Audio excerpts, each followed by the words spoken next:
అమ్మా గంగమ్మ కృష్ణమ్మకు చెప్పమ్మా కష్టం కలిగించొద్దని యమునకు చెప్పమ్మా సాయమునకు వెనకాడొద్దని గోదారికి కావేరికి ఏటికి సెలయేటికి కురిసేటి జడివానకి దూకే జలపాతానికి నీతో బుట్టులందరికీ చెప్పమ్మా మా గంగమ్మ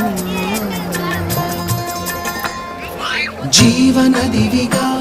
ఒక మోక్షనిధివిగా పండ్లు పూలు పసుపుల పారాణి రాణిగా